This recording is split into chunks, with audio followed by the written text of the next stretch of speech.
పరలోకంలో ఉన్న 7 రకాల టెక్నాలజీల గురించి చెప్తాం. పరలోకంలో టెక్నాలజీ ఉంది. పరలోకంలో టెక్నాలజీ ఉన్నాయా అంటే మనం అనుభవిస్తున్నదే మనకు విచిత్రంగా ఉంటుంది అంతే. ఈ కళ్ళ ముందు కనిపిస్తున్న ఈ ప్రపంచం మనకి ఎలా ఉంటుంది అంటే విచిత్రంగా, ఆశ్చర్యంగా, ఇలాంటిది కూడా ఉంటుందా అనేటట్లుగా ఉంటుంది. అది వరకు ఒక దేశంలో ఉన్న వ్యక్తిని మరొక దేశంలో ఉన్న వ్యక్తితో మాట్లాడాలి అంటే చాలా టైం పట్టేది. రాను రాను రాను రాను దేవుడు ఏం చేశాడు అంటే ఒక్క ఫోన్ కాల్ కొడితే ఆ వ్యక్తితో నిమిషంలో మాట్లాడవచ్చు. ఇంకా రాను రాను రాను రాను దేవుడు ఏం చేశాడంటే ఈసారి ఆ వ్యక్తిని చూసుకుంటా మాట్లాడవచ్చు.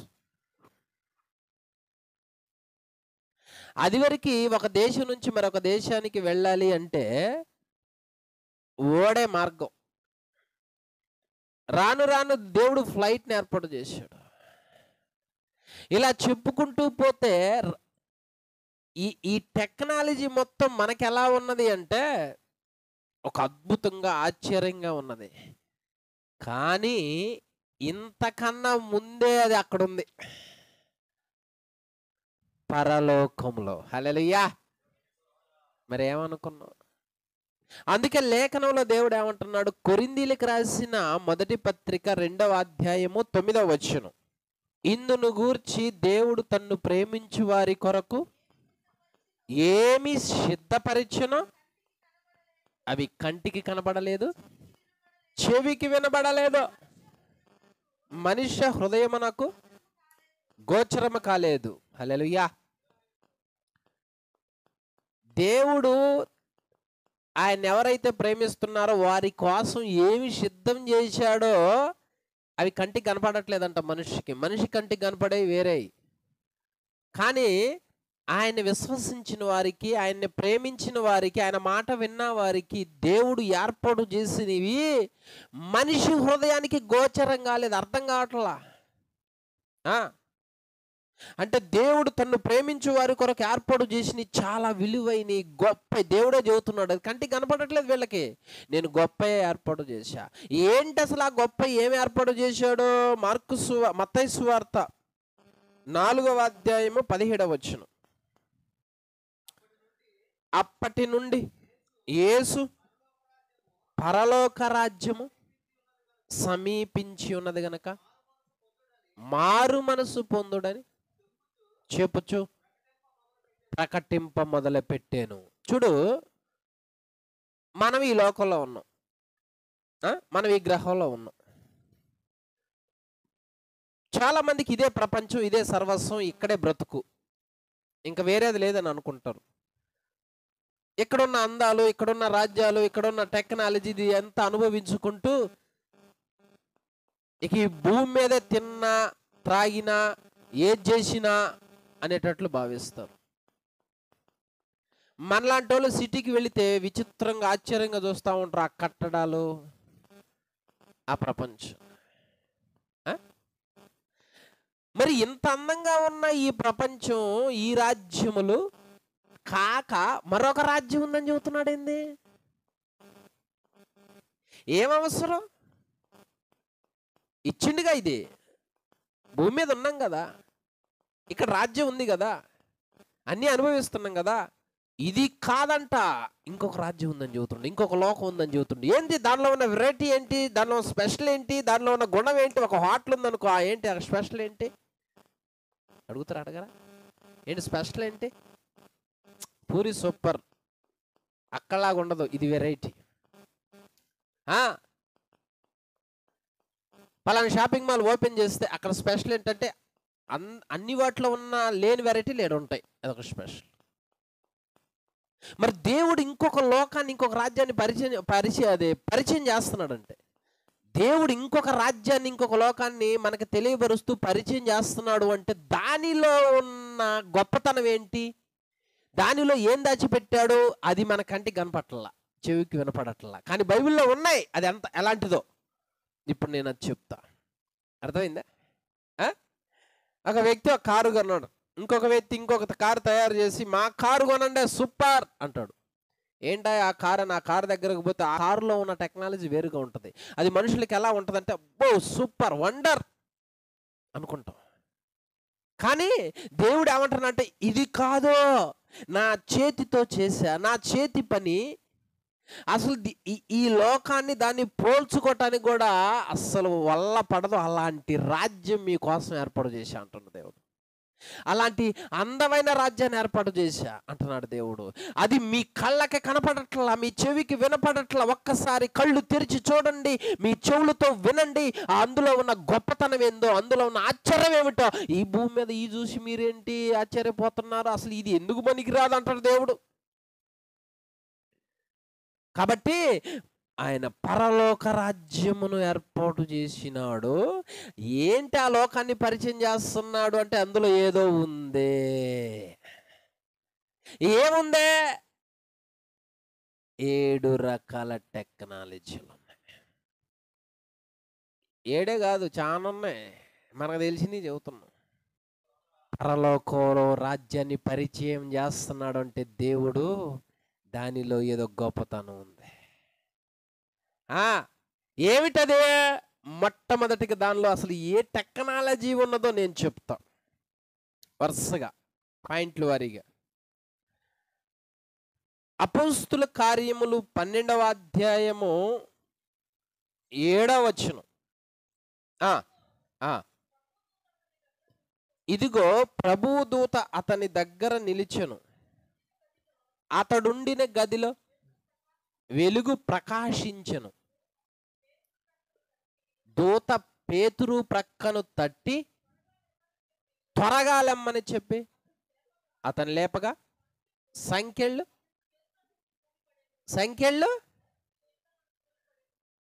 ఓకేనా?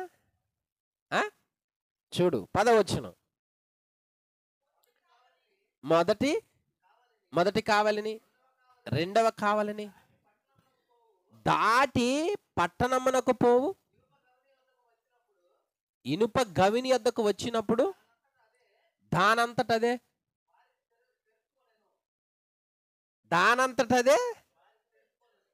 అర్థమైందా?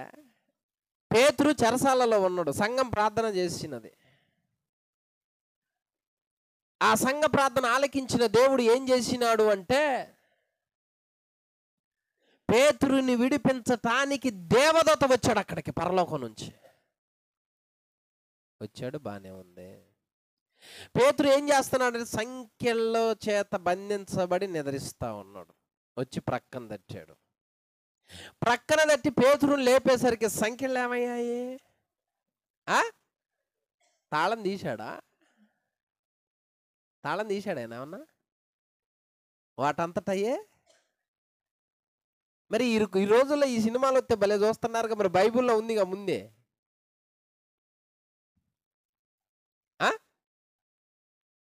పేతురుని తీసుకొని బయటికి వస్తా ఉంటే దానంతటదే పెద్ద గవిని ఉందనుకుందాం. దగ్గరకు వచ్చే సమయానికి అది అంతే తెరుచుకుందాం అనుకో, మనకి ఎట్లుంటుంది? ముందు ఉరుకుతుంగా నుంచి పరారైపోతాం ఆ ప్రాంతంలో. అంటే నమ్మం. తెలుసుకున్నదంటే అర్థం ఏంటంటే దెయ్యం. మనకు ఆలోచన వచ్చేది. అర్థమైందా? ఇప్పుడు ఏడా పేతురు ముందు దేవుడు ఏ టెక్నాలజీ ఉపయోగిస్తున్నాడు చూడు, ఎంత అద్భుతాన్ని ఉపయోగిస్తున్నాడు చూడు. తలుపు దానంతటా తెలుసుకోవటం ఏంటి? ఈ కాలంలో వచ్చే సినిమాలు, ఈ కాలంలో చూసే దృశ్యాలు. ఇదిగో ఒక వ్యక్తి అలా వస్తూ ఉంటుంటే తలుపు దానంతటా అదే తెలుసుకుంటుంది. అది చూడగానే అబ్బో వండర్, ఏం టెక్నాలజీ అనుకుంటాం. ఆశ్చర్యం చూడు. ఒక రిమోట్ ఇట్ అనగా నా కారు మెదలకుండా వస్తుంది అక్కడికి. దానికే మనం అంత ఆశ్చర్యపోతా ఉన్నాం. ఆ టెక్నాలజీ ఇంతకన్నా ముందే పరలోకంలో ఈ టెక్నాలజీ ఉందంటే ఆ లోకంలో ఇలాంటి టెక్నాలజీ ఎన్ని ఉండాలి? ఏ లోకం మన కోసం ఏర్పాటు చేసిందో చూడు. పరలోకంలో ఉన్న ఆ టెక్నాలజీని దేవదూత భూమి మీదకి వచ్చి చేస్తుండ అంటే ఆ లోకం ఎట్టుండాలి? ఎంత అద్భుతంగా ఉండాలి. చెయ్యి పెట్టకుండానే ముట్టకుండానే గవిని తెరుచుకుంటుందంట. పేతురు ఏమో కాలొచ్చింది అనుకుంటున్నాంట, దర్శనం కలిగింది అనుకుంటున్నాను, కానీ రియలే అది. వాక్యం ఉందా? ఇప్పుడు మనం చూసే ప్రపంచం ఉందా? అదేంది వాక్యం ఉందిగా. ఆ వాక్యంలో ఇవన్నీ ముందే రాయబడ్డాయిగా.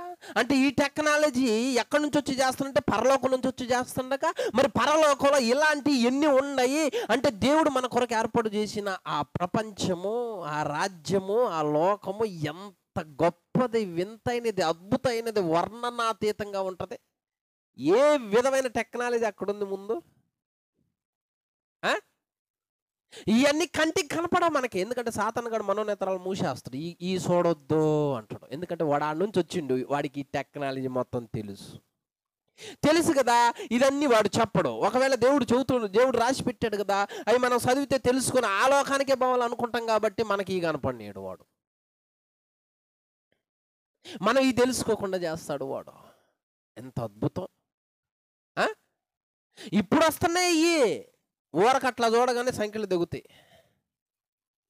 మనమే ఏం టెక్నాలజీ.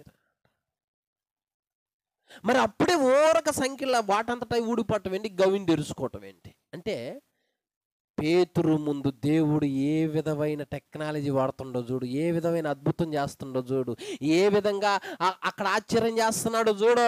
అంటే దేవదూత దిగినప్పుడు ఎక్కడిది పరిచయం చేస్తాడంటే, పరలోకంలో ఉన్న దాన్ని భూమి మీద నరులు తెలుసుకుంటారే అని అట్లా పరిచయం చేస్తుండో, దీన్ని అక్కడ రాపిచ్చాడు. కానీ దీన్ని వివరణ మనకి సాతానుగాడు ఏముందిలే అన్నట్టు ఉంచుతాడు. విచిత్రం ఇది, చాలా బాధాకరం. ఎప్పుడు జరిగింది ఇది? యేసుక్రీస్తు వారు వచ్చింది ఎప్పుడు? అప్పుడే జరిగింది. ఇప్పుడు వచ్చే టెక్నాలజీకి అల్లాడిపోతుంటుంది. దానికి మళ్ళీ టికెట్, దానికి మళ్ళీ డబ్బులు, దానికి మళ్ళీ ప్రశంసలు, దానికి మళ్ళీ అవార్డులు, దాని గురించి గుసగుస చెప్పుకోవటాలు, మన టైం వేస్ట్. ఈ టెక్నాలజీ దేవుడు ఎందుకు ఇచ్చిండో తెలుసా? ఇంతకన్నా ముందు అంత గొప్పది అక్కడే ఉంది నాయనా. అక్కడున్నదే ఇక్కడ పరిచయం చేశా, ఇది చూసైనా నా చేతి పని అర్థం చేసుకుంటారా అని దేవుడు అనుకుంటున్నాడు. కానీ నరులు ఇదిగో దీనికి అంకితం. ఆ కాసేపు నటించినోడికి అంకితం, ఆడికే ఫ్యాన్స్, డైరెక్టర్కి ఫ్యాన్స్, ఆ హీరోయిన్కి ఫ్యాన్స్, ఆ సినిమాకి ఫ్యాన్స్. వాళ్ళందరూ వస్తారు, పూలదండ వేస్తూ ఉంటారు. వాళ్ళే గొప్పోళ్ళు, మేమే అన్ని కనిపెట్టినాను వాళ్ళు అనుకుంటుంటారు. దేవుడు ఇచ్చిండి ఇది చూసుకొని ఆయన. ఇంత టెక్నాలజీ అక్కడ ఉందంటే ఆ ప్రపంచం ఎంత అద్భుతం, ఆశ్చర్యంగా ఉంటుందో ఒక్కసారి ఆలోచించి చూడు అని దేవుడు అప్పుడే చేశాడు. కాలం గడిచింది. నేను డిగ్రీ చదివేటప్పుడు కూడా ఇంకా ఆండ్రాయిడ్ సెల్లులు రాలా. అప్పుడు 2009. అంతకన్నా 2000 క్రితమే జరిగింది అద్భుతం. ఇప్పుడు టెక్నాలజీ డెవలప్ అవుతుంది.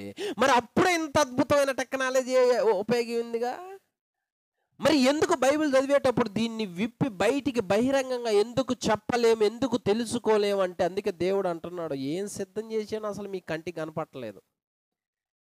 తను ప్రేమించే వారి కొరకు ఏమి సిద్ధము చేశాడో కంటికి కనపడట్లేదు, చెవికి వినపడట్లేదు, హృదయానికి గోచరం కావట్లేదు. మిమ్మల్ని దేశకపోయే లోకం అసలు ఎలాంటిది, ఎట్లా ఉంటుందో తెలుసా? ఒక అద్భుతమైనది అదే. ఈ భూమి మీద అంచనా వేయటానికి కూడా వల్లగానంత ఉంది అక్కడ. అది బైబిల్ గ్రంథంలో దేవుడు అక్కడక్కడే చేపించాడు, నా బిడ్డలు తెలుసుకుంటారని. మరి అలాంటి ప్రపంచానికి, అలాంటి లోకానికి వెళ్ళాలన్న ఆశ కలిగి ఉండాలి. అందుకే పరలోక రాజ్యం సమీపించిందంటే అక్కడ ఏమేమి ఉన్నాయో దాని అందం గురించి చెప్పాలంటే ఇంకా చాలా ఉంది. ఇది అందులో ఒక చిన్న పార్టీ టెక్నాలజీ చెబుతుంది. ఇంకా చాలా ఉన్నాయి ఆ గురించి చెప్పుకోవటానికి. ఇది మొదటి పాయింట్. ఓరకనే గవినులు తెరుచుకున్న సంఖ్యలు బంధకాలు ఊడిపడుతున్నాయి. అర్థమైందా? ఆ తర్వాత రెండవది చూడండి, 2వ రాజుల గ్రంథం 2వ అధ్యాయం 11వ వచనం. 2వ రాజుల గ్రంథం 2:11. వారు ఇంకా వెళ్ళుచు మాటలాడుచుండగా ఇదిగో అగ్ని రథమును అగ్ని గుర్రములను కనబడి వీరిద్దరిని వేరు చేసెను. అప్పుడు ఏలియా సుడిగాలి చేత ఆకాశమునకు చాలు. ఈ టెక్నాలజీ ఏంటయ్యా అంటే భక్తులను భూమి మీద నుండి తీసుకుపోవాలి పరలోకానికి. నేను అడుగుతున్నా, దేవుడు కొన్ని వేల కోట్ల ప్రపంచాలను సృష్టించాడు. ప్రపంచం అంటే మనది ఒక్కటే కాదు, ఇలాంటిది కొన్ని వేల కోట్లు ఉన్నాయి ఈ విశ్వంలో. ఏనండి బాగా, ఈ విశ్వంలో లెక్కింపశక్యం కానన్ని ప్రపంచాలు ఉన్నాయి. దేవుడేమో పరలోకంలో ఉన్నాడు. ఏలియానేమో తీసుకుపోయే సమయం ఆసన్నమైంది. ఆ రథానికి డ్రైవర్ ఉండాడేమన్నా? రథ సారథేమన్నా ఉండా? ఆ రథమే వచ్చిందిగా. లెక్కింపశక్యం కాని కోటాను కోట్లలో ఉన్న ప్రపంచంలో అన్ని ప్రపంచాలు ఉంటే ఏ ప్రపంచంలోకి పోవాలి ఆ రథం? అర్థమైందా? దేవుడి జ్ఞానం అట్టుంటది సరిగ్గా. ఎక్కడికి పోవాలి, ఎవరిని ఎక్కించుకొని రావాలి? ఇది ఎలా సాధ్యమైంది? ఫలాని ఆ ప్రపంచానికి వెళ్ళాలి, ఆ ప్రపంచంలో ఆ దేశంకి వెళ్ళాలి, ఆ దేశంలో ఆ రాష్ట్రానికి వెళ్ళాలి, ఆ రాష్ట్రంలో ఆ మండలానికి వెళ్ళాలి, ఆ మండలంలో ఫలాని ఊరు ఫలాని చోటు కరెక్ట్గా వచ్చి ఎక్కడ దిగాలి. ఏందండి ఇది? ఏం టెక్నాలజీ ఇది? మళ్ళీ డ్రైవర్ లేడు, రథాన్నే పంపించిండు. ఎట్లా సాధ్యమైందో తెలుసా? ప్రతి ప్రపంచానికి పేరు ఒకటి పెట్టాడు ఆయన. చూసుకో, యెషయా గ్రంథం 40:26 నక్షత్ర రాసులకు ఆయన పేర్లు పెట్టాడు. యెషయా గ్రంథం 40:26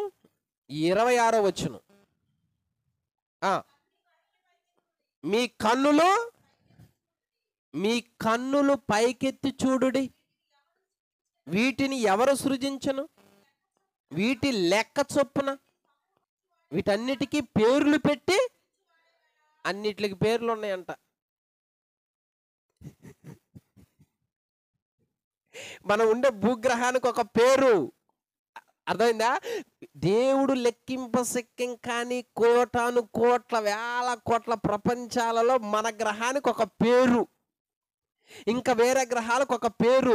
ఇన్ని పేర్లకి చక్రవర్తి ఆయనే, పరిపాలించేది ఆయనే. ఇప్పుడు ఏలియా రావాలి అక్కడికి.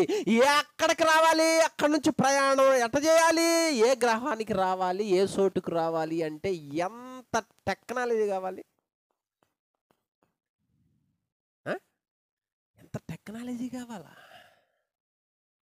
అద్భుతం చూడు అసలు. అక్కడ వాళ్ళ మధ్యలోనికే దిగింది, అక్కడికే వచ్చింది కరెక్ట్గా ఏలియా దగ్గరికి.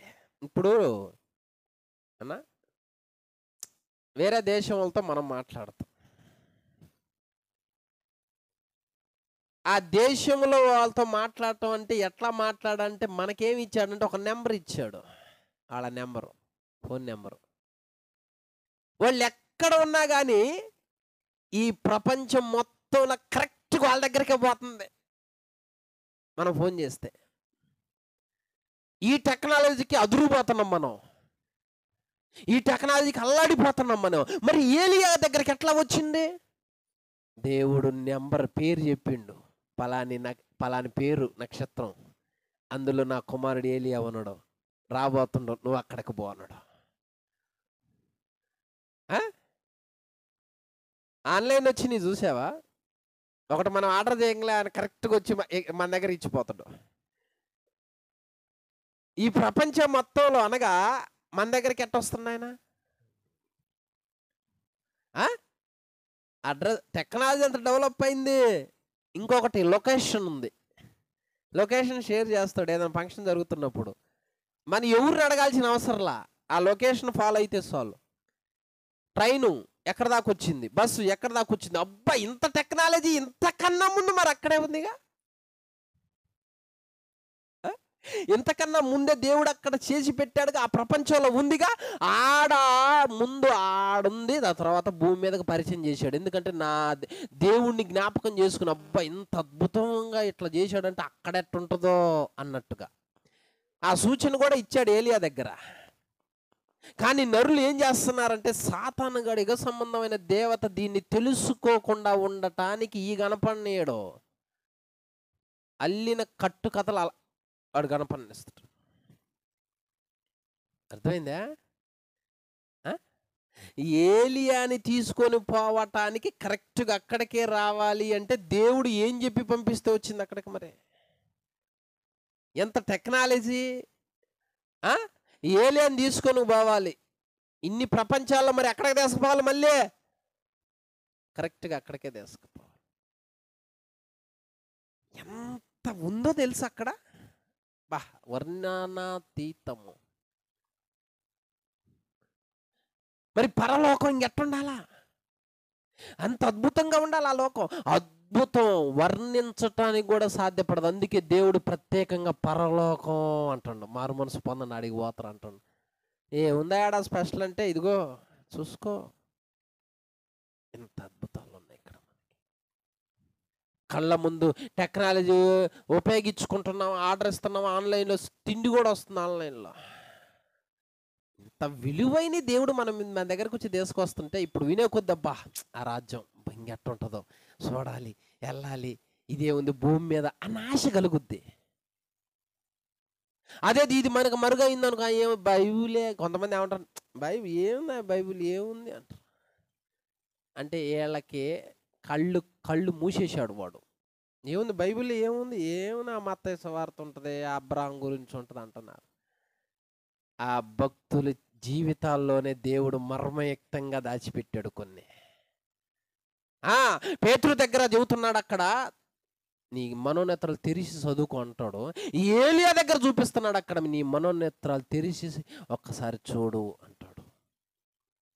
ఇది రెండో అద్భుతం. అందుకే పరలోకం గొప్పది. ఇక మూడోది చూడు, మొదటి దినవృత్తాంతముల గ్రంథము 21వ అధ్యాయము 16వ వచనం. మొదటి దినవృత్తాంతముల గ్రంథము 21:16. దావీదు కన్నులెత్తి చూడగా భూమి ఆకాశముల మధ్యను నిలుచుచు వరదీసిన కత్తి చేత పట్టుకొని దాన్ని యెరూషలేము మీద చాపినా ఎక్కడ నిలబడి కత్తి ఎక్కడికి చూపిస్తుండో చూడు. ఇప్పుడు నేను అడుగుతున్నా, మనం నిలబడ్డం అంటే భూమి మీద.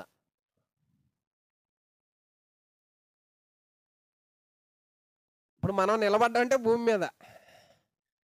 ఎవడు నిలబడ్డా భూమి మీద ఏదో ఒక ఆధారం ఉండాలా. మరి ఆయన అక్కడ నిలబడ్డాడు. ఇప్పుడు వచ్చే సినిమాలు గ్రీన్ స్క్రీన్ వెనకబెడతాడు, వాడు ఆకాశంలో తేలుతున్నట్టు ఉంటాడు. ఇది అంటే మనకి టెక్నాలజీకి ఇచ్చాడు. ఇది ఆకాశంలో నిలబడేవి కూడా ఉన్నాయి, ఆకాశంలో ప్రయాణించేవి కూడా ఉన్నాయి. ఇప్పుడు టెక్నాలజీ అంతకన్నా ముందే దేవదూత అక్కడ నిలబడే చూపిస్తున్నాం మనకి. అంటే పరలోకంలో ఎంత టెక్నాలజీ ఉన్నది. ఆ దేవదూతకి నిలబడటానికి ఆధారాలు ఏం అవసరం లేదో, ఎక్కడైనా నిలబడగలడో, అంత అద్భుతమైనదా అది. మనం కూడా అక్కడ అంటే నిలబడాల. ఆ టెక్నాలజీ మనకిస్తుందిగా మరి.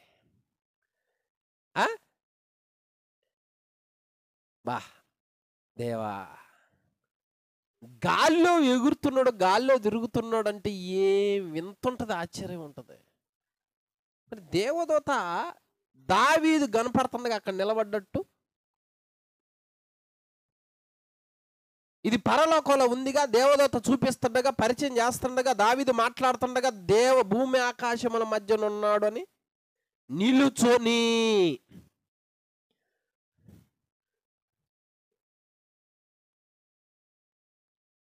నిలుచోనేలే. అక్కడ ఎలా నిలబడ్డాడు నిలుచుచు అని ఎందుకు రాస్తున్నాడంటే, దేవుడు మీ కళ్ళు సరిగా చూసి చదువుకోండి, పరలోకంలో ఇంత అద్భుతంగా ఉండొచ్చు అంటే ఎక్కడైనా నిలబడవచ్చు. ఎక్కడైనా మీరు నిలబడొచ్చు, ఎక్కడికైనా వెళ్ళొచ్చు. అంత అద్భుతమైన టెక్నాలజీ ఊహించనంత ఉన్నది అక్కడ. అది ఎప్పుడో పరిచయం చేశాడు. ఇంకా ఇది పాత నిబంధన. ఇప్పుడు వచ్చే సినిమాలు, ఈ సినిమా తీస్తే అబ్బో ఏంత కలెక్షన్ల వర్షం అన్నమాట. గాల్లో ఫైట్లు. ఆ ప్రకటించేవాడు కూడా భూమి ఆకాశం గాల్లో ఫైట్లు అనగానే అరే ఊరుకొర గాల్లో ఫైట్లు ఎట చేస్తారు అనొద్దా? అరే గాల్లో అంటారా?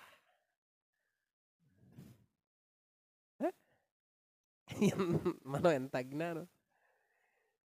దీన్ని చూసి అంటే గాల్లో ఎగురుతున్నాం మనం కూడా విమానాల్లో. ఈ టెక్నాలజీని చూసి దేవుడు ఏం చేయాలంటే ఆహా భూమి మీదకే ఇంత ఉందంటే ఇంక పరలోకంలో ఇంకెంత ఉండాలి అని కళ్ళు తెరిచి చూస్తే దేవదూత అక్కడ నిలబడ్డాడు. అబ్బో ఇంకా అక్కడ ఎంత ఉంటుందో వండరు.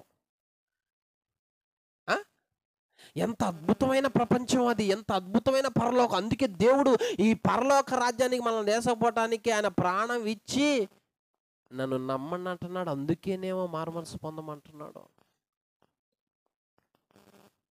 దేవుడు తన పిల్లలకి ప్రాణమే ఇచ్చాడు అంటే ఎంత అద్భుతమైన లోకానికి తీసుకుపోవాలని ఆశపడ్డాడు. విలువైన ప్రాణమే ఇచ్చాడంటే ఆ లోకం ఎంత గొప్పదే అది చూపిస్తుండు ఆయన వాక్యం. 4 సార్లు నేను చెబితే కానీ మీకు గుర్తు రాల.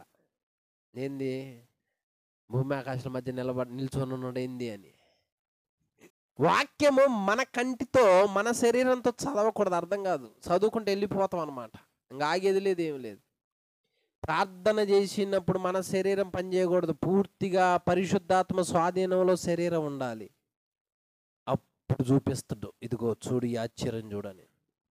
ఒరే ఏంది భూమి ఆకాశాల మధ్య నిలబడటం ఏంటి, ఎట్లా సాధ్యం ఇది అంటే ఆయనకి ఆధారం ఏం అవసరంలా, ఎక్కడన్నా నిలబడగలడు. ఆ ప్రపంచం అంత ఇంక అట్టుంటుంది కావాలా, ఇంకెంత వండరకు అద్భుతంగా ఉంటుంది కావాలా. అందుకే కావాలా దేవుడు చెబుతుంది, అందుకే కావాలా దేవుడు ప్రాణం ఇచ్చింది. విలువైంది ఉంది కాబట్టి ఇచ్చిండు ప్రాణం. నేనేంది ఇది తెలుసుకోకుండా కంటికి కనిపించే ఇది శాశ్వతం అనుకుంటాను. దీన్ని ఆశ్చర్యపోయి దీనికి ఫ్యాన్స్ అయిపోయి దీన్నే నమ్మి దేవుని పక్కన పెడుతున్నా. ఇదంతా బైబిల్ గ్రంథంలో ఎప్పుడో ఉంది కదా, ఇది రియల్ కదా, ఇది కళ్ళకు కనిపించి ఇదన్నా ఫేక్ కదా అని మనం ఆలోచించలేకపోవటానికి కారణం సాతాను గడి ఈ చూపిట్లా మనకు వాడు చూపిడోడు. అర్థమైందా? గాలిలో నిలబడి టెక్నాలజీ అది.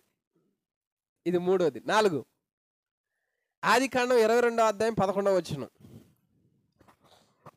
ఆదికాండం 22వ అధ్యాయం 11వ వచనం. యెహోవా దూత పరలోకము నుండి అబ్రహామా ఎక్కడి నుండే ఏంది అదే ఇంటి పక్కన? అర్థమైందా? పక్కన మాసారమా, లేకపోతే పిల్లొట్లా, లేకపోతే నేను జానపాడా? అబ్రామా అంటే పలకటానికి ఆకాశములు అంటే అన్నిటికన్నా ఎత్తుంది పరలోకం. లెక్కింపశక్యం కాని ప్రపంచాలలో అన్నిటికన్నా హైలైట్ పైన ఉంది. అన్ని వాటిలకు పైనున్న దేవుడు అక్కడి నుంచి అబ్రహామును పిలుస్తున్నాడు అంటే ఏదో పక్కనున్న మనిషిని పిలిచినట్టుగా. అంటే పరలోకంలో ఏ టెక్నాలజీ ఉందంటే ఎంత దూరం ఉన్న వ్యక్తినైనా ఇంటే పిలవచ్చు మనం. టెక్నాలజీ ఈ అద్భుతం చూడు, ఎలా సాధ్యమవుతుంది? ఎంత డిస్టెన్స్ ఉంది, ఎంత దూరం ఉంది. చంద్రమండలం మీద అడుగు పెట్టడానికి పట్టిన సమయం 7 నెలల 20 రోజులు అంట, ఒక గ్రహం దాటడానికి. మరి అలాంటి ఎన్ని లెక్కింపశక్యంగా ఉన్నాయి కదా, మరి ఆ ఎన్నిట్లోంచి వాయిస్ దాటుకుంటూ రావాలి అంటే ఎంత టైం పట్టాలా, ఎన్ని రోజులు పట్టాలా? అసలు వినపడుద్దా? ఎంత సౌండ్తో అరిస్తే నాయన వినపడుద్దా? కానీ ఊరకు అట్లా పిలుస్తున్నా, అబ్రాహ్మా. నేను అనుకున్నా, ఇదేంది పక్కనున్న వ్యక్తిని పిలిచినట్టు పిలుస్తుండేంది, చూస్తేనేం పరలోకం.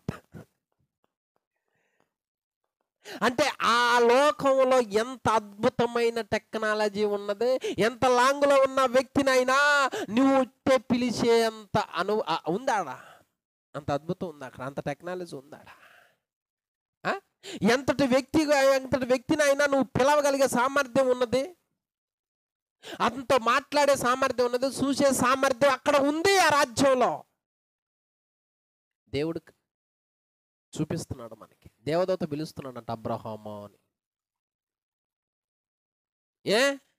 ఇంకా అబ్రహాం ఒక్కడేనా ప్రపంచంలో ఇంకెవరు లేరా అంటే చాలా మంది ఉన్నారు. మరి ఆ గ్రహంలో ఉన్న ఆయనతోనే మాట్లాడాలి, ఆయన్నే చూసిండు అక్కడి నుంచి, ఆయనతోనే మాట్లాడుతున్నాడు.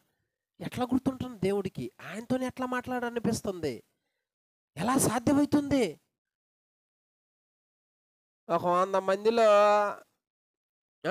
100 మంది ఉన్నారు ఒక స్కూల్లో, అందరూ ఒకే డ్రెస్ చేసుకున్నారు. మా అమ్మాయి ఆడ, మా అమ్మాయి ఆడ, మా అమ్మాయి ఆడ, ఆడ ఎతకాల. ఎట్లా గుర్తుపెడతాం?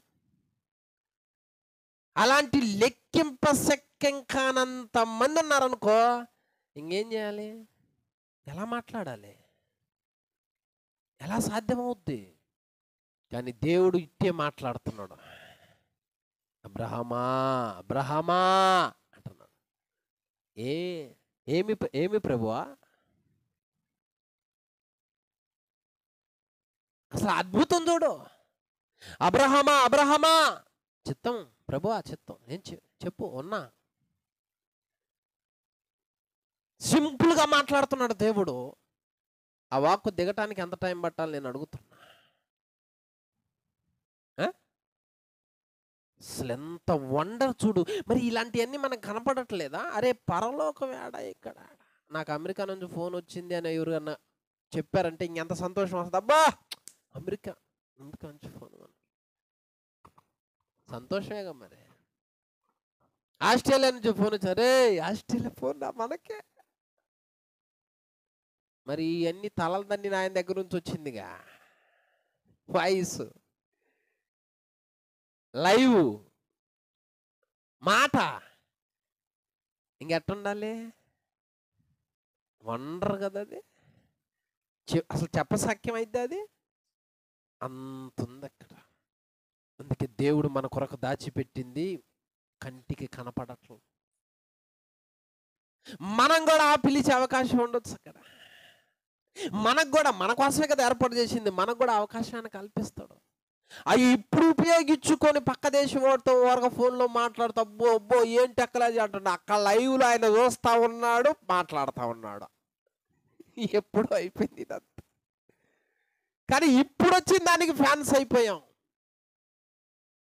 ఎంత టెక్నాలజీ వచ్చిన ముందు అది పరలోకంలో ఉందని నమ్మండి. హల్లెలూయా. అరే నాయన ఇది ముందే ఉందిరా పరలోకంలో అనుకో. మరి అక్కడ లేనిది ఇక్కడ దాని నుంచి వస్తుంది, ఆయన అనుమతి ఇయ్యంది.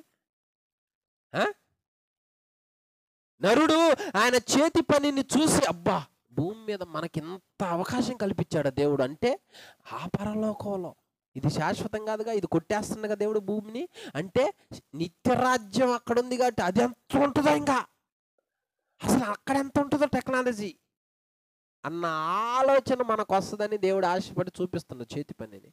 కానీ నరుడు మాత్రం దీనికే ఫ్యాన్స్ అయిపోయాడు.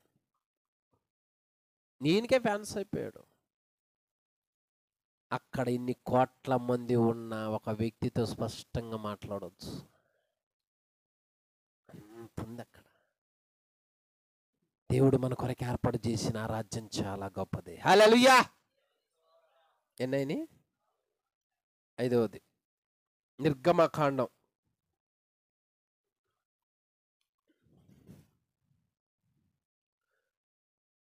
3వ అధ్యాయము 2వ వచనం. ఒక పొద నడిమిని అగ్ని జ్వాలలో అతడు చూచినప్పుడు అగ్ని వలన ఆ పొద మండుచుండెను, కానీ ఇది చూడు, ఈ టెక్నాలజీ చూడరాదు. మనం చాలా సార్లు ఇది చూస్తాం, చదువుతాం, ఆలోచన రాదు. ఆ రోజు ఆయన ఆ టెక్నాలజీ చూసి బెత్తరపోయి ఇదేంది, చెట్టు గాలిపోవట్లేదు ఏంది అని దగ్గరకు పోయింది ఆయన చూడటానికి. మనము చిత్రం చూడరాదు, చూడటానికేమో మండిపోతా ఉన్నదంట, కానీ చెట్టు అంతే ఉందంట. నాబోడు అయితే ఆ మందన ఆడ వదిలిపెట్టి ఎటు ఉరుకుతుడు, అడ్రస్ కూడా ఉన్నాడు. బా, కళ్ళ ముందు ఇంత దృశ్యాలు కనపడుతున్నాయి. వాళ్ళు మాట్లాడారు, చూశారు, సాక్ష్యం ఇస్తున్నారు. ఇక్కడ మోషే సాక్ష్యం ఇస్తున్నాడు. ఇక్కడ నేను చూసా, ఆయన కూడా ఏంది ఈ అద్భుతం, ఈ వింత చూడటానికి వచ్చింది ఆయన. ఆడ పొద మండుతున్నది కానీ అది కాలిపోవటం లేదు, ఏంది వింత, నేను ఎప్పుడు చూడలేదే అని అప్పుడే చూసిండు మోషే ఆ టెక్నాలజీని. మనం ఇప్పుడు చూస్తున్నాం ఆ టెక్నాలజీ. ఆయన ఎప్పుడో చూశాడు, రాశాడు, మనకు చెబుతున్నాడు. మనకు అర్థం కావట్లే. ఈ మధ్య కొంతమంది నిప్పు ఇట్లా కాల్చుకుంటారు కానీ చేయగలదు, ఏదో పూసుకుంటాడు ఎడ. దానికి మనం చూసావా,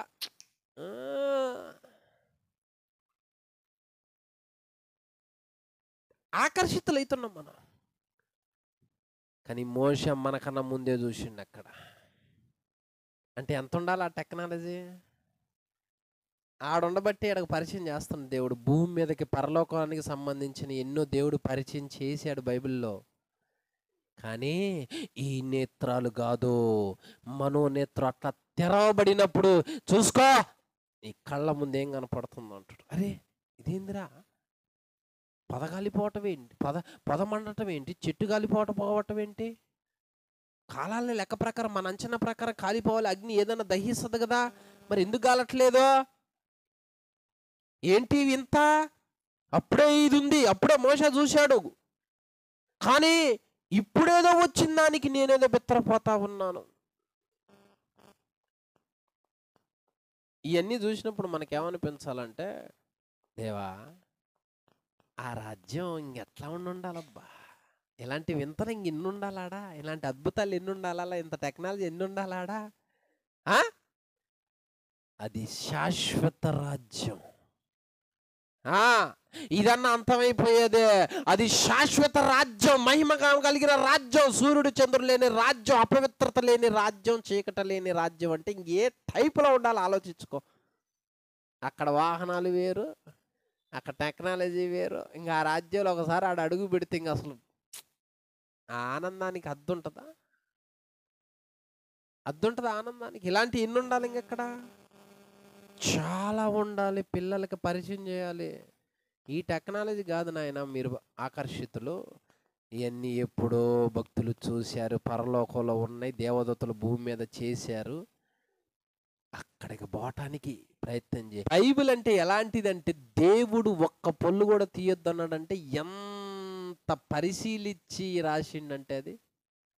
అందుకనేమో దేవుడు పరలోక రాజ్యం సమీపించింది, మారుమనసు పొందండి అంటాడంటే అంత గొప్పది కావాలి. అదే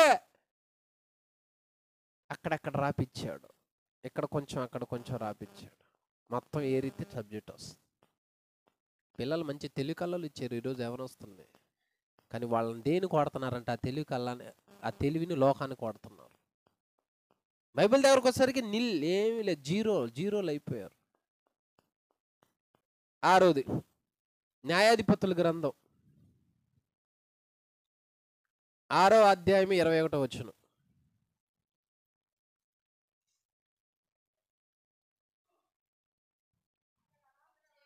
అతడు అలాగ చేయగా యెహోవా దూత తన చేతునున్న కర్రని చాపి దాని కొనతో ఆ మాంసమును ఆ పొంగని భక్ష్యములను ముట్టినప్పుడు అగ్ని ఆ రాతిలో నుండి వెడలి ఆ మాంసమును పొంగని ఆ భక్ష్యమును కాల్చి, ఎక్కడి నుంచి వచ్చింది అగ్ని? ఏం చేసిండా? చదవండి. యెహోవా దూత తన కర్రను చాపి దాని కొనతో ఆ మాంసమును, ఆ పొంగని భక్ష్యమును ముట్టినప్పుడు అగ్ని ఆ రాతిలో నుండి వెడలి మాంసమును పొంగని భక్ష్యములను కాల్చి గిద్దెను అర్పణ తెచ్చిండు, ఆడబెట్టిండు. దేవదూత ఏం చేసిండంటే ఆయన చేతిలో ఉన్న కర్రను తీసుకొని ఆ పొంగని భక్ష్యములను అదిగో అట్లా ముట్టిండంట. ఆ కొనతో ఆ కర్ర కొనతో అట్లా అంటించిండంట. ఆ రాతిలో నుంచి అగ్ని వచ్చి అర్పణ దహించి వేసిందంట. అరే కర్ర అంటిస్తే అగ్ని రావటం ఏందిరా? ఏందిరా ఈ టెక్నాలజీ? విచిత్రంగా లేదు? అగిపోలే ఏమైనా గీసిండా? రాయికి ఏమైనా కొట్టిండా నిప్పు రావటానికి? కర్ర తీసుకుని అట్ట ముట్టిండంట. రాయిలోంచి అగ్ని వచ్చి అర్పణ అక్కడ కాల్చేసిందంట. చూడు బైబిల్ గ్రంథంలో ఏమి రాపిచ్చి పెట్టాడో. ఈ రోజుల్లో మనము ఒక అగ్నిని పుట్టించటానికి ఎంతో తంటాలు పడతా ఉంటాం. మారుతున్న కాలంలో లైటర్లు ఎట్టొచ్చి ఎట్టనగానే నిప్పు వస్తుంది. అంత సింపుల్ అయిపోయింది. ఆ రోజుల్లో ఎంత టెక్నాలజీ ఉందో చూడు. వాళ్ళ అగ్నిని రప్పించడానికి ఏం చేయాల్సిన అవసరం? ఊరకట్ట ముట్టి వదిలిపెట్టిండు, అది గాలిపోయింది. అంటే దేవుడు మన కోసం ఏర్పాటు చేసింది ఏంటి? ఎంత అద్భుతం, ఎంత ఆశ్చర్యం చేస్తున్నాడు అక్కడ. వాస్తవానికి ఒక అర్పణను తగలబెట్టడానికి నిప్పు కావాలి. మనం ఏం చేస్తాం? కొంచెం కిరసనాలు కొంచెం పెట్రోలు వేసి నిప్పు చేస్తాం. ఆయనకు అవన్నీ ఏమో అవసరం లేదు. మెదలకుండా అగ్నిని ఆ కొన అట్ట ముడితే చాలు, అగ్ని వచ్చింది. అంటే ఆ లోకంలో ఎట్లా ఉండాలి? ఆ లోకంలో ఎంత అద్భుతం ఉండాలి?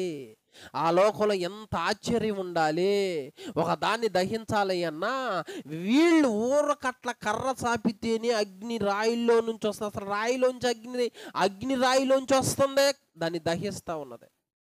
రాయి కొడితే అగ్ని వస్తుంది అని అనుకుందాం. రాయి కొట్టట్ల కర్ర ఆ దండం. ఎలా నమ్ముతాం? అసలు ఇది నమ్మశక్యంగా ఉన్నాయా? గారెడి వాడు కర్ర ఉంటుంది, ఇది ఇట తిప్పుతుడు. గారెడి గారి దగ్గర ఎంత ఉంటుంది? వాడు ఏమీ లేదన్న, అంత మాయే. ఆ కర్ర తీసుకు ఇట తిప్పుతుడు చూసుకోండి అంటాడు. మొత్తం మనం ఏమనుకుంటాం అంటే, ఇదిగో అబ్బో ఈ కర్రలో ఉన్నాయిరా మహత్యాలు మొత్తం, ఈ కర్రలో ఉన్నాయి అద్భుతాలు మొత్తం, ఈ కర్రలో ఉన్నాయి ఆశ్చర్యాలు మొత్తం అంటాం. దేనికి ఆకర్షితులవుతాం? మెజిషియన్ ఉంటాడు, వాళ్ళకు కూడా ఆశ్చర్యపోతాం మనం. అబ్బో ఏం చేస్తుండ్రా అని. అర్పణ తగలబెట్టాడు ఆయన, అర్పణ గాల్చేశాడు ఆయన. గిద్దెను చూసి బెత్తరపోయాడు. వామ్మో, సాక్ష్యం ఇస్తున్నారు అక్కడ భక్తులు. ఆ దేవదూత చేశాడో, అగ్ని రాయిలోంచి వచ్చింది, అర్పణ తగలబెట్టింది. వాళ్ళు చూసి సాక్ష్యం ఇస్తున్నారు. మరి ఎందుకు దేవుడు అక్కడక్కడ రాయిపిచ్చి పెట్టాడు అంటే, పరలోకంలో నాయన ఏ విధమైందో ఒక్కసారి చూసుకోమని. ఎంత అద్భుతం ఉంది, ఎంత టెక్నాలజీ ఉంది మనకి. ఇప్పుడు ఈ కళ్ళ ముందు కనపడుతున్న దానికి మనం అంత ఆకర్షితులైన అంత ఫ్యాన్స్ అయ్యాం. ఇప్పుడు లైటర్ ఉంది, అది ముట్టిస్తే అగ్ని వస్తుంది, దానిలోంచి వస్తుందా? మరి ఈ టెక్నాలజీ ఎప్పుడో చేసిండు మరి ఆయన. టెక్నాలజీ ఎప్పుడో చేసిండు మరి ఆడ. ఇప్పుడు లైటర్తో అట్ట అంటున్నాం, గ్యాస్ వెలుగుతా ఉంది. ఎప్పుడో పాత నిబంధనలోనే జరిగింది అది. అక్కడ ఉంది, ఇక్కడ ఇప్పుడు వస్తుంది. ఈ వాడుకుంటా ఉన్నాం. అబ్బో ఏంది మార్కెట్లోకి క్రొత్తవి వస్తూ ఉన్నాయి అంటే, దాని వెనక దేవుడు ముందే లైటర్లో అక్కడే అయిపోయింది నాయన. ఈ లైటర్ని చూసి ఇప్పుడు వావ్ అంటున్నావు కాదు, అక్కడే అయిపోయింది ఆడ. పెద్ద లైటర్ ఆడే అయిపోయింది, ఆడే టెక్నాలజీ వచ్చింది, మనకైతే లేదు. ప్రతి వస్తువు వెనక దేవుడి ప్రణాళిక ఉంది. చూడు కుమారుడా, దీని వెనక నేను బైబిల్లో ముందే చేసా, చూసుకోయా, నీకు ఇచ్చేది ఇది చూసి అనుభవించి నన్ను మహిమపరచు. ఆ రాజ్యం ఇంతకన్నా గొప్పదే. ఆధారం చూసుకో వాక్యంలో అన్నప్పుడు మనం ఏం చేయాలంటే, నిజమే ప్రభు, అప్పుడే ఇప్పుడు అయ్యి తగలబెట్టడానికి సింపుల్గా అన్నం వండుకుంటున్న అయ్యిని చేస్తా ఉన్న ఆ రోజుల్లో ముందే అయిపోయింది అది, అగ్ని రావటం. కాబట్టి ప్రతి వస్తువు వెనక దేవుని హస్తం ఉంది. కాబట్టి మనం ఆ పరలోక రాజ్యంలో ఎంత టెక్నాలజీ ఉందో ముందే పరిచయం చేయాలి. ఇదొక సబ్జెక్టు. ఇంకా చెప్పుకుంటూ పోతే ఇంకెన్ని ఉన్నాయంటే చాలా. మనిషి సమయం సరిపోదు, అంత గొప్ప రాజ్యం అది. దేవుడే ప్రత్యేకంగా ఆడికి తీసుకెళ్తున్నా అంటున్నాడంటే అరే పిల్లలు ఈరోజు పండగ లేదా ఆదివారం లేదా సెలవు పలానా పార్కుకి వెళ్తున్నారు అంటే ఇంక పిల్లలకి ఎట్టుంటుందంటే అబ్బో అబ్బో అంటారు. ఎందుకంటే అది అంత బాగుంటుంది కాబట్టి. దేవుడు కూడా ప్రాణం ఇచ్చి మిమ్మల్ని అక్కడికి తీసుకెళ్తున్నా అంటే ఇంక అది ఎట్టుండాలంటే ఇంక మనం ఎగరాల. నిజమే నాయన, సూపర్ వండర్. కానీ మనకు ఆ సంతోషం ఉండదు. ఎందుకంటే ఇంటి బాగా అప్పుడు ఇంటి ముందు ఉంటాడు. ముందు అడిగే సమాధానం చెప్పాలా, పరలోక తర్వాతలే. హల్లెలూయా. జాగ్రత్తగా ఉండాలి. ఎన్నని న్యాయాధిపతుల గ్రంథం 13:20. ఇది ఒక్కటి చెప్పి నేను ముగిస్తా. న్యాయాధిపతుల గ్రంథం 13:20 ఎట్లనగా, జ్వాలలు బలిపీఠము మీద నుండి ఆకాశమునకు లేచుచుండగా యెహోవా దూత బలిపీఠం మీదనున్న ఆ జ్వాలల్లో పరమునకు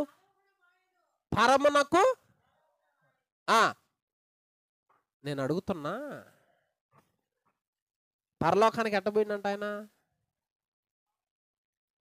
బలిపీఠం మీద మండుచున్న జ్వాలల్లో నుంచి పరలోకానికి పోయిందంట దేవదూత. ఎలా సాధ్యమవుతుంది? ఏంటి విచిత్రాలు? ఎక్కడికి వెళ్తున్నాడు చూడు, దేనిలోంచి వెళ్తున్నాడు చూడు. ఇలాంటి వింతలు, ఇలాంటి అద్భుతాలు, ఇలాంటి ఆశ్చర్యాలు పరలోకంలో ఇంకెన్ని ఉండాలి? మానోహ సంసోను నాన్న అక్కడ జరుగుతుంది. బలిపీఠ మీద అగ్ని మండుతా ఉంటుంటే యెహోవా దూత ఏం చేసిండు? ఆ జ్వాలలోంచి పైకి వెళ్ళిండంట.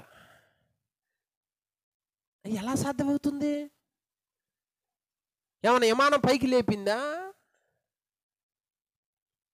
ఏ ఆధారంతో వెళుతున్నాడు ఆయన? ఏ అద్భుతం ఇది, ఏ వండర్ ఇది.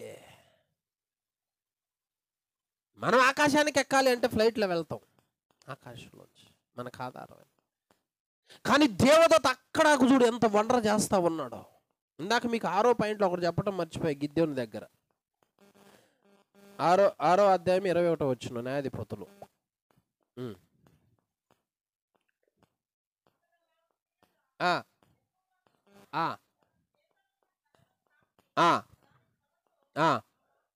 ఆ మాంసమును ముట్టినప్పుడు అగ్ని ఆ రాతిలో నుండి వెడలి ఆ మాంసమును పొంగని భక్ష్యములను అంతటా యెహోవా దూత అప్పుడు దాకా కనపడ్డాడు. కాసేపుడు లేడు మనిషి, దేవదూత లేడేంగా. చూడు ఏ టెక్నాలజీ ఉందంటే, ఇష్టం వచ్చినప్పుడు కనబడవచ్చు, వద్దనుకున్నప్పుడు అదృశ్యం కావచ్చు. 6వ పాయింట్లో అర్థమైందా? కొన్ని టెక్నాలజీలు వచ్చినాయి మనకి. ఏంటి ఇప్పుడు వచ్చిన టెక్నాలజీలు ఏంటి? చూస్తానే ఉంటాడు, మనిషి అదృశ్యం అవుతాడు. ఏది ఇప్పుడు వచ్చిన సినిమా టెక్నాలజీ.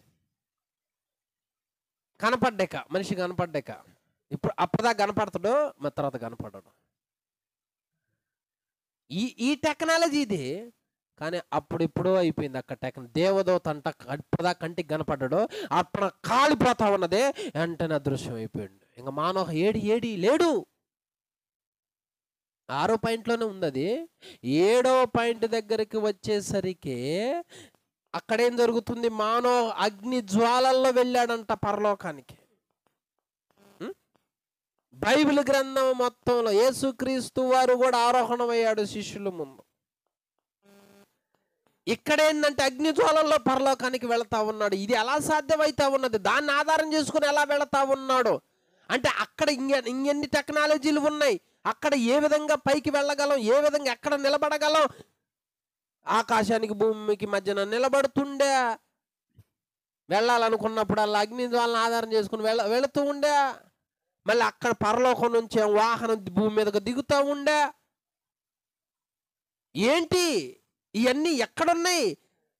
అవన్నీ ఎప్పుడో ఉన్నాయి, ఎక్కడ పరలోకంలో ఉన్నాయి. అది భూమి మీద పరిచయం చేస్తున్నాడు దేవుడు. అంటే ఆ లోకం ఎలా ఉండాలి, ఆ రాజ్యం ఎలా ఉండాలి, ఎంత సౌందర్యంగా, ఎంత అందంగా, ఎంత అలంకరించబడి, ఎంత టెక్నాలజీతో ఉండాలి, వింతగా ఉండాలి. షాక్ అవుతాం మనం. అందుకే రక్త మాంసంలో దేవుని రాజ్యాన్ని ఎందుకు స్వతంత్రించుకోలేదు అంటే ఈ కళ్ళు, ఈ శరీరం ఈ లోకానికే బానిస అయిపోయింది. ఇదే సూపర్ అంటున్నాం మనం. ఇది కాదు నాయన, పరిశుద్ధుడు అక్కడికి వస్తాడు. ఆ వ్యక్తి నేత్రాలతోనే అది అనుభవించగలడు. విచిత్రం చూడట్టుందో. అందరికీ వందనములు. ఖడ్గం మినిస్ట్రీ వీడియోలకు సంబంధించిన బుక్కు ప్రింట్ అయి సిద్ధముగా ఉన్నది. మొదటి బుక్కు ఈ కనిపించే 30 అంశాల మీద ఉన్నది.